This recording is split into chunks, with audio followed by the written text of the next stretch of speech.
Em 1948, a minha família e eu, é claro, nos mudamos para Copacabana.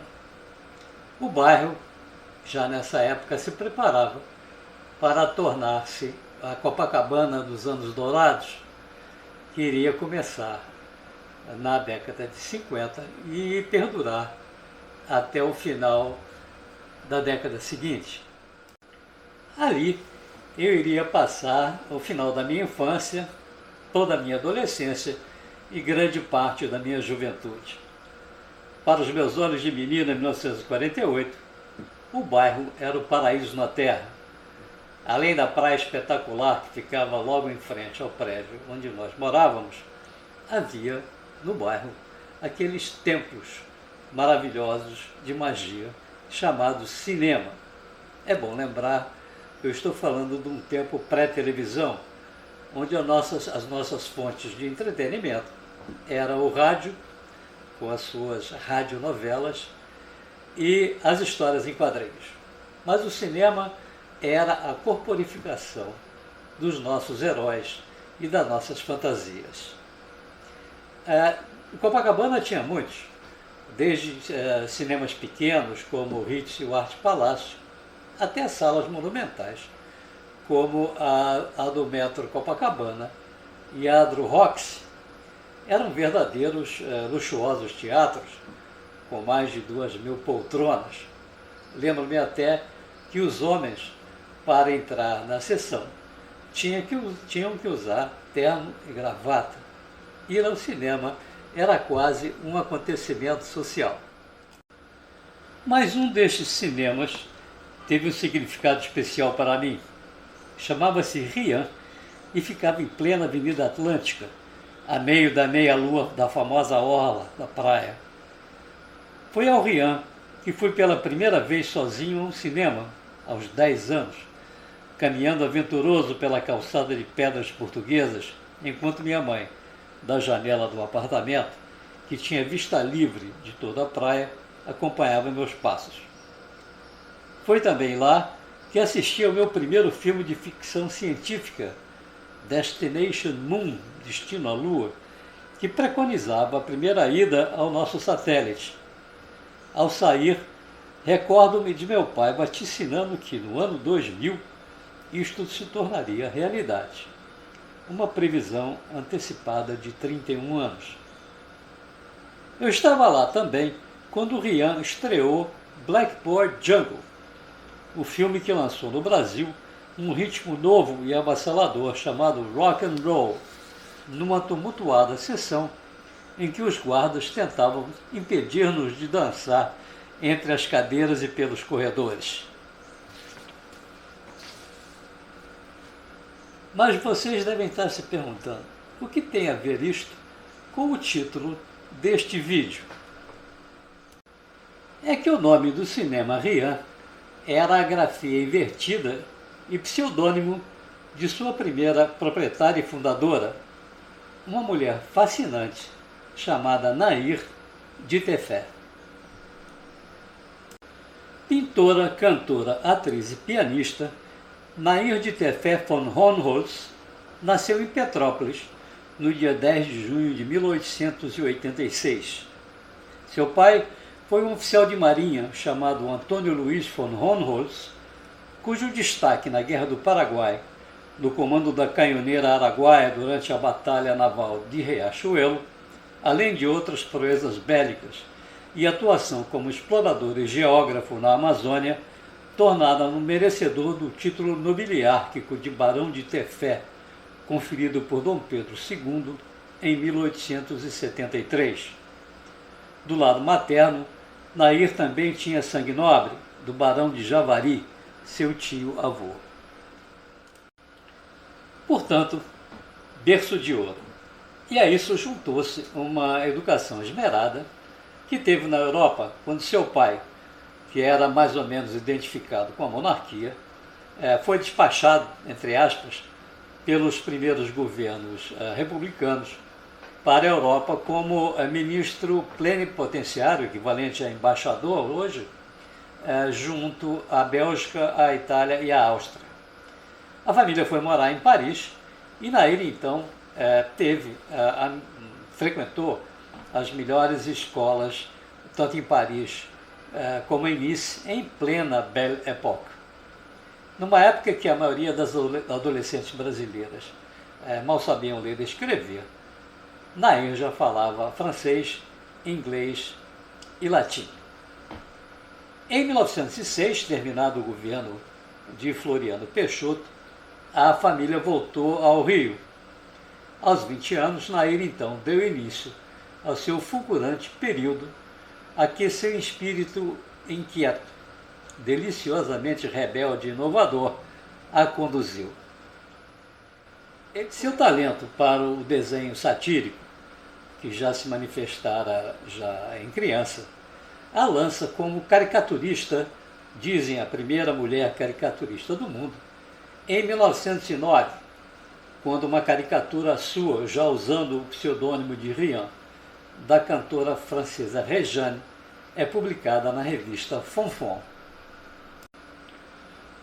A partir daí, seus trabalhos são publicados nas mais prestigiadas revistas brasileiras, como além da Fonfon, o Binóculo, Careta e o Malho, e em publicações francesas. Em 1910, duas séries suas de desenhos, a Galeria das Elegâncias e a Galeria das Damas Aristocráticas, saem na imprensa carioca. Mas não era só. Contra todo o preconceito da época, Nair estreia como atriz na peça Miss Love, escrita para ela por ninguém menos do que Coelho Neto. O sucesso a leva a montar seu próprio grupo de teatro, a Troupe Rian. O mais interessante é que, apesar do comportamento completamente inédito e fora dos padrões da época, o pai de Nair aprovava suas atividades, apenas fazia ressalva de que ela não recebesse nenhum pagamento pelo que fazia, pela sua atuação no teatro, suas charges, suas caricaturas, e toda esta renda ela revertia para instituições beneficentes. Querem mais? Apaixonada por música, Nair frequentava e cantava num dos pontos mais conhecidos da boemia carioca de então, o Bar do Jeremias. Em 1912, uma exposição com 200 desenhos e caricaturas suas foi realizada numa elegante galeria da Rua do Ouvidor. Este evento contou com a presença do então presidente da República, o Marechal Hermes Rodrigues da Fonseca. Seu destino começava a mudar. Logo em janeiro do ano seguinte, Hermes da Fonseca foi visitar a família Tefé em Petrópolis. Durante um passeio a cavalo, ele se aproximou de Nair e disparou: "Estou encantado com a beleza de Mademoiselle. Queria fazê-la minha esposa." Casaram-se em dezembro daquele mesmo ano. Aos 27 anos, Nair de Tefé ascendia ao posto de primeira-dama do Brasil. É claro que a diferença de idade, Hermes tinha 58 anos, levantou muitas sobrancelhas. Mas o que causava realmente arrepio em alguns e deleite em outros era a independência de Nair. Como condição para o matrimônio, ela pediu que o casamento não impedisse de continuar exercendo suas atividades de caricaturista, que ela continuou fazendo com frequência. Diz, inclusive, que ela era temida nas festas do Palácio do Catete pelo hábito de caricaturar algumas damas da sociedade e frequentadoras do palácio.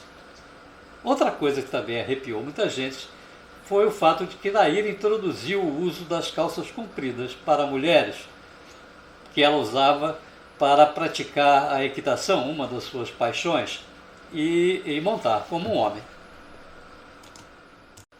A grande marca, entretanto, de sua passagem pelo Palácio do Catete foi a festa de despedida. O mandato de Hermes da Fonseca terminava em dezembro de 1914, que o casal deu no Palácio na noite de 11 de novembro daquele ano. Amante da música, Nair convidou Catulo da Paixão Cearense, um dos maiores compositores brasileiros da época. No sarau que coroou a festa, Catulo resolveu tocar um machixe composto por Chiquinha Gonzaga, chamado Corta-Jaca. Como não havia partitura para piano, Catulo teve que tocá-la num instrumento considerado popular demais para a época, o violão.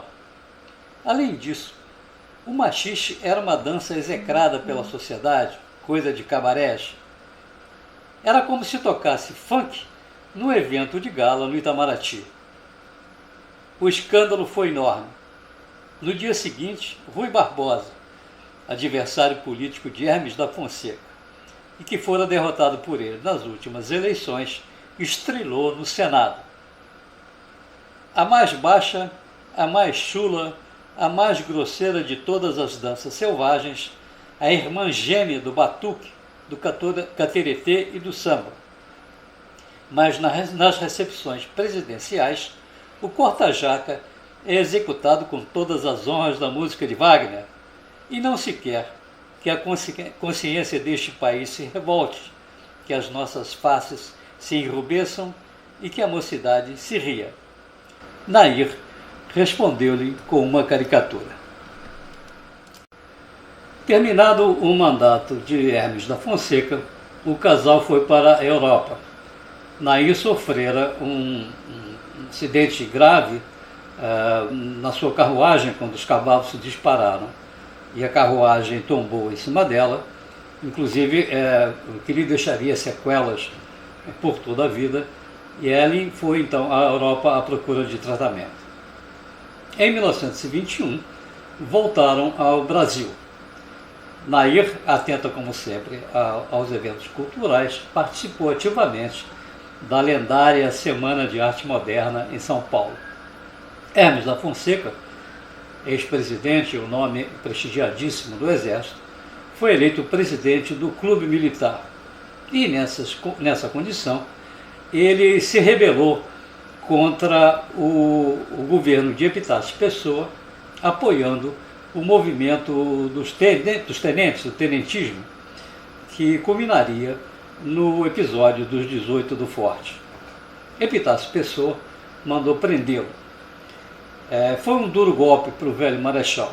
Depois de 10 meses de prisão, ele sai, mas sua saúde já está completamente abalada e ele morre em 1923. Viúva, Nair então recolhe-se em Petrópolis, onde fica até 1932, quando volta ao Rio e funda exatamente o nosso Cinema Rian. Em 1960, ela ainda publica algumas caricaturas, como a de Juscelino Kubitschek e a de Fidel Castro. Nos últimos anos de vida, ela vai morar em Pendotiba, próxima a Niterói, com 3 filhos adotivos, seus cavalos, seus gatos e seus cães. Nair morreu em 10 de junho de 1971, no dia do seu aniversário, exatamente no dia em que completava 95 anos. Esta é a história dessa extraordinária e fascinante mulher, uma primeira-dama muito à frente do seu tempo. Se você gostou dessa história e gosta desse vídeo, por favor apoie esse canal, inscreva-se, divulgue, compartilhe, dê o seu gostei ou não gostei, comente, para que nós possamos continuar. Um abraço e até a próxima.